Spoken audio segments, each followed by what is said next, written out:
हमारे देश में जो अलग अलग प्रकार के रोड प्रोजेक्ट चल रहे हैं उसमें बीओटी है, हाइब्रिड एन्युटी है, टीओटी है और इनविट है।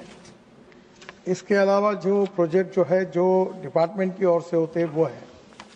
अगर टोटल की जाए तो ये 303 जो प्रोजेक्ट है जो ऑनगोइंग है, जो प्राइवेट लोगों को टोल कलेक्ट करते हैं, और करीब 760 प्रोजेक्ट है जो पब्लिक फंडेड है, जो गवर्नमेंट की तरफ से चलाए जाते हैं। अध्यक्ष महाराज, ये जो MLFF है ये बहुत अच्छी व्यवस्था है। ये मल्टी लेन फ्री फ्लो, पहले हमारे पास टोल पर पैसे देने पड़ते थे तो उसके कारण कभी कभी 3-3, 4-4, 5-5, 10-10 मिनट लगते थे। फिर फास्ट टैग आ गया, तो फास्ट टैग आने के बाद ये 60 सेकंड तक आया है और 60 से भी कभी कम होता है, और हमारा इनकम 5000 करोड़ कम से कम बढ़ा है। अब फास्ट टैग के जगह पर ये मल्टी लेन फ्री फ्लो आने के कारण 80 मैक्सिमम 80 किलोमीटर के स्पीड से गाड़ी चली जाएगी, तो टोल नाके पर कोई रोकेगा नहीं, कोई पूछेगा नहीं, कोई बताएगा नहीं। तो ये इसके कारण वेटिंग पीरियड लगभग 0 करने का हमारा प्रयास है। इसमें नंबर प्लेट और recognition plus AI and fast tag ये योजना है, और ये इम्प्लीमेंट करने के लिए 2026 एंड तक हम 100% ये काम पूरा करेंगे। और मैं आपको बताना चाहूँगा कि ये काम जब पूरा होगा तो कम से कम 1500 करोड़ रुपए का फ्यूल बचेगा और हमारा इनकम कम से कम 6000 करोड़ और बढ़ने की संभावना है। टोल की चोरी खत्म हो जाएगी, तकलीफ खत्म हो जाएगी, और सबसे बड़ी बात है कि जो लोगों को रुकना पड़ता था वो भी बंद हो जाएगा। और इसके साथ हमारी सरकार ने और अच्छी योजना की है कि टोल देने के बारे में लोगों की बड़ी नाराजगी थी, तो अब केवल 3000 रुपये में 200 टोल फ्री है। तो ये पास हमने दिया है, जिसके कारण ये जहाँ करीब एवरेज 10 से 15,000 रुपये टोल महीने का लगता था जिनको, उनका काम अब 3000 रुपये में हो रहा है। तो उनका भी करीब 7 से 10,000 तक का सेविंग है। और मुझे लगता है कि ये जो टेक्नोलॉजी है इसके कारण निश्चित रूप से एक जो राहत लोगों को मिली है, उसके कारण काफ़ी बड़े प्रमाण पर जो ट्रैवल टाइम है वो भी कम हो गया है। Second supplementary Shri Aditya Prasad ji.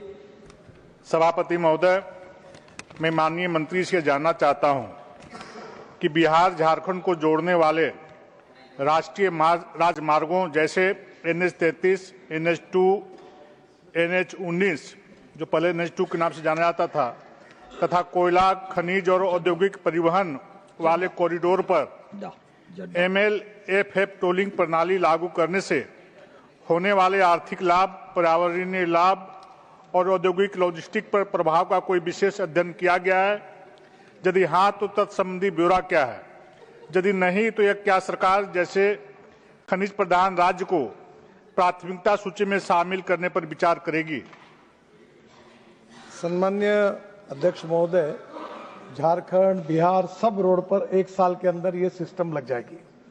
अब इसमें समस्या ये है कि कुछ कॉन्ट्रैक्टर जो सैंड की चोरी करते थे विदाउट रॉयल्टी, पत्थर लेके जाते थे, तो वो 2 गुना 3 गुना टोल कैश में भरते, पर वो पास नहीं लेते थे ट्रक का।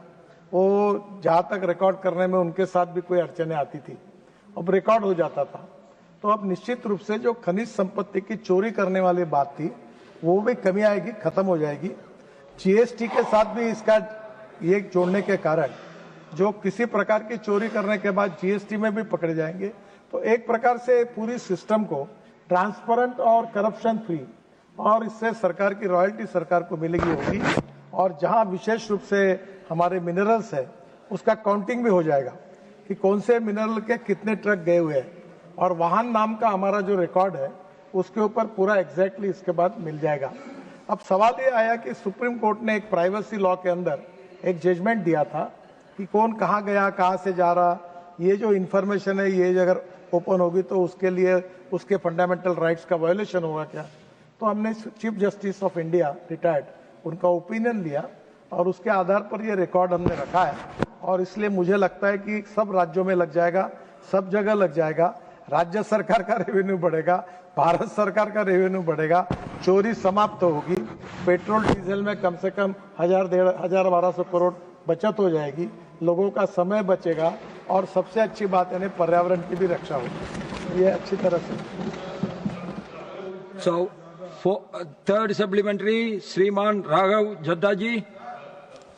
Thank you, sir. Sir, through you, I would like to ask the Honorable Minister, Shri Nitin Gadkari ji, that, in India, we pay road and infrastructure cess on the purchase of a vehicle. Then when we buy fuel, which is petrol and diesel, we pay infrastructure and road cess. And apart from that, we also pay toll tax. Now, we understand that, by virtue of using models like PPP, BOT, TOT model, there is a cost that the government has to incur, which has to be funded by the taxpayer. But sir, इतना पैसा देने के बाद दो चीजें हम चाहते हैं कि मिले। एक की सड़क अच्छी हो, लेन डीमार्किंग हो, पॉट होल्स ना हो, स्मूथ सड़क हो, और दूसरा सीमलेस कनेक्टिविटी। लेकिन देखा ये जाता है, बस मैं सवाल पूछ रहा हूं सर, देखा ये जाता है कि जब टोल पॉइंट पर पहुंचते हैं तो कंजेशन होती है और उसके चलते 15, 20 मिनट, 40 मिनट, 50 मिनट तक गाड़ियों को खड़ा होना पड़ता है, जिसकी fuel cost, opportunity cost waste होती है। मेरा सवाल आपके माध्यम से माननीय मंत्री जी से ये है कि क्या हमें कुछ इस प्रकार के प्रपोजल पर ध्यान नहीं देना चाहिए कि यदि किसी भी वाहन को, किसी भी व्हीकल को 5 मिनट से ज्यादा अगर टोल प्लाजा पे खड़ा होना पड़े तो उसको फ्री में जाने की इजाजत दी जाए, उससे टोल ना वसूला जाए। कुछ इस प्रकार की आप योजना बनाएं। आप फास्ट टैग और RFID टैग और अन्य चीजें तो रख रहे हैं, लेकिन जब तक वो सीमलेस तरीके से इंप्लीमेंट नहीं होती है तो ये योजना बननी चाहिए कि 5 मिनट अगर रुकना पड़े तो टोल ना लिया जाए किसी आम नागरिक से। अध्यक्ष महोदय, मैं सम्मान्य सदस्यों को आश्वस्त करना चाहता हूं कि 2026 समाप्त होने के पहले 5 मिनट नहीं, 0 टाइम 80 किलोमीटर मैक्सिमम स्पीड से व्हीकल निकल जाएगा। यहाँ डायरेक्ट ऐसे पाइप की एंट्री होगी और बड़ा रोड होगा, गाड़ी निकल जाएगी, पता भी नहीं चलेगा रोड जैसा। कैमरा नंबर प्लेट का फोटो निकाल लेगा, फास्टैग का निकल जाएगा, रिकॉर्ड डायरेक्ट सैटेलाइट से उसमें जमा हो जाएगा, बैंक अकाउंट से पैसे निकल जाएंगे और कहीं कोई तकलीफ नहीं, कोई पैसे मांगना नहीं, कोई लेना नहीं, कोई देना नहीं। और रिगार्डिंग आपने जो क्वालिटी के बारे में कहा है, हमने काफी स्ट्रिक्ट एक्शन लिया है और लगातार इसके बारे में इतने कठोर निर्णय किए हैं और लगातार सुधार कर रहे हैं। पर कभी कभी क्या होता है कि सोशल मीडिया पर और पब्लिक में we are only responsible for national highway. I am not responsible for state highway. I am not responsible for the city roads. I am not responsible for the rural roads. But I am only responsible for national highway. Many times इनके photo आकर फिर हमारे नाम पर बोलते कि ये कब होगा। जब हम इंक्वायरी करते तो 70% ऐसी बातें आती है कि जिसका हमारे साथ कोई संबंध नहीं। और जहाँ तक नेशनल हाईवे में क्वालिटी की बात है, मैं आपको बताना चाहता हूँ कि हम इसके बारे में इतने अनेक अभी हमने लेटेस्ट निर्णय किया है कि जो कॉन्ट्रैक्टर ठीक काम नहीं करेगा उसको 2 साल तक हम डिबार कर देंगे, वो कोई टेंडर नहीं भर सकेगा। और मैं तो कोशिश कर रहा हूं कि समय आया तो CRPC का उपयोग करके भी कॉन्ट्रैक्टर पर कार्रवाई करेंगे और इसके बारे में किसी प्रकार का जो बिलो क्वालिटी का काम सहन नहीं करेंगे। फोर्थ सप्लीमेंट्री श्रीमान दिग्विजय सिंह जी।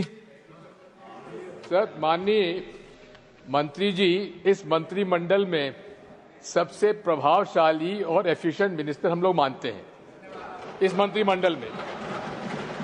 लेकिन मेरा आपसे अनुरोध है कि आपने जो ये पॉलिसी बनाई हुई है, ऐसे अनेक उदाहरण मैं आपको दे सकता हूं जहां रोड इनकम्प्लीट है और रोड पे मरम्मत हो रही है और वहां से टोल वसूल किया जा रहा है।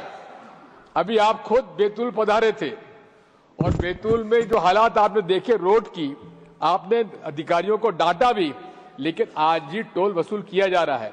तो मेरा आज आपसे प्रश्न ये है कि कृपया जिन सड़कों की मरम्मत नहीं हुई है, रोड ड्राइविंग क्वालिटी जिनकी आप आसानी से पता लगाए जा सकते हैं, क्या उस पॉलिसी में आप सरफेस क्वालिटी का मेंटेनेंस को आप देखकर उसको आप टोल वसूली के लिए मंजूरी दें, अन्यथा बड़ी बदनामी आपकी हो रही है गडकरी जी इस मामले में।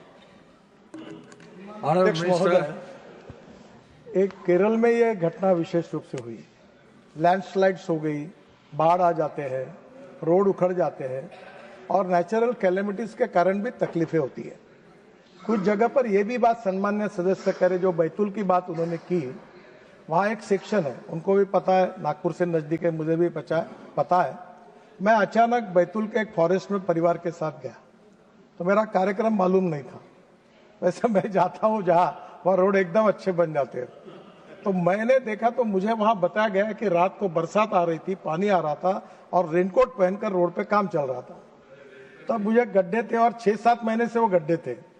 गड्ढे इसलिए थे कि फॉरेस्ट एंड एनवायरमेंट मिनिस्ट्री ने बैतूल के बाद आगे वो रोड को काम को परमिशन नहीं दी थी। और इसके बारे में फॉरेस्ट एनवायरमेंट के बारे में भी मैं हमारे एक सेक्शन में रिव्यू करता हूँ। वहीं से मैंने डीएफओ से फोन किया सबको, और मुझे बताते हुए खुशी हो रही कि मैं वापस आने के पहले ही वो प्रपोजल दिल्ली आया। वहीं से मैंने भूपेंद्र यादव से फोन किया, वो क्लियर हो गया। और वो जो फॉरेस्ट का 8 मीटर का सेक्शन था, जिसमें फॉरेस्ट ने परमिशन देने के कारण जो इटारसी से लेकर नागपुर बैतूल रोड पर जो रुका हुआ था, वो काम क्लियर हो गया, टेंडर निकला और वो काम शुरू हो गया। मैं आपको एक बात बताना चाहता हूँ कि जब हम लोग आजकल पैसा, जब ये बात आई है, हम मार्केट से पैसा खड़ा करते हैं। और मुझे बताते हुए खुशी हो रही है कि हमारे NHAI का रेटिंग AAA है। और सम्मान्य अध्यक्ष महोदय, जब हमारे इनविट मॉडल में हम मुंबई स्टॉक एक्सचेंज में गए तो 7 दिन का टाइम था। मुझे बताते हुए खुशी हो रही कि 7 घंटे में 7 टाइम्स ओवर सब्सक्राइब हुआ, इतना पैसा आया। यानी आखिर मुझे जाकर वो हमको बंद करना पड़ा। अब मैं आपको बता रहा हूँ, 1-2 मिनट रुकिए। तो ये जो पैसा हम लोग खड़ा कर रहे हैं, ये जो दिग्विजय सिंह जी, yes, ये जो पैसा खड़ा होता है, जब हम लोग कोई टोल सस्पेंड कर देते हैं तो सरकार को उसका कॉम्पेंसेशन देना पड़ता है। तो हमारे कानून में देखिए, पहला BOT प्रोजेक्ट इस देश का, मैं स्टेट में था तब मैंने शुरू किया था। बाद में भारत सरकार की पॉलिसी बनी है, और वो पॉलिसी दिग्विजय सिंह जी आपकी सरकार थी तब बनी हुई है, और तब उस पॉलिसी में इस प्रकार का एग्जम्पशन नहीं। अब प्रॉब्लम ये आता है जी, no argument, let him complete his answer. Please please please please बैठिए, आप बैठिए जी। अध्यक्ष महाराज, इसके बारे में कुछ कोर्ट के निर्णय भी आए थे, पर एक बात जरूर है कि कहीं ना कहीं, कभी ना कभी, किसी कारणवश अगर इस प्रकार की, जब if you want good services you have to pay for it, ऐसा जब हम कहते हैं, if the service is not good, अगर कहीं उसमें कमी आती है तो लोग ये कहते हैं, वो उनका स्वाभाविक है कहना कि भाई आप अगर रोड आप टोल ले रहे हो तो ठीक क्यों नहीं है। तो पहली बात तो ऐसी है कि अभी हमने इतने प्रिवेंटिव मेजर्स लिए कि हम व्हाइट टॉपिंग कंक्रीटिंग कर रहे हैं, कुछ जगह अनेक प्रकार की नई नई टेक्नोलॉजी यूज कर रहे हैं, हमारे मेजोरिटी रोड अच्छे हैं। फिर भी इसके बाद जो कोर्ट ने केरल में निर्णय दिया था, उसके बारे में मंथन चल रहा है कि क्या हम लोग यूजर को उसके राइट का विचार करते हुए, अगर ऐसी विशेष परिस्थिति आएगी तो विशेष परिस्थिति ने क्या होगी, उसमें हम कर सकते हैं क्या, और करना है तो हमको फाइनेंस का भी अप्रूवल लगता है, तो फिर उसके ऊपर भी हम जरूर विचार करें।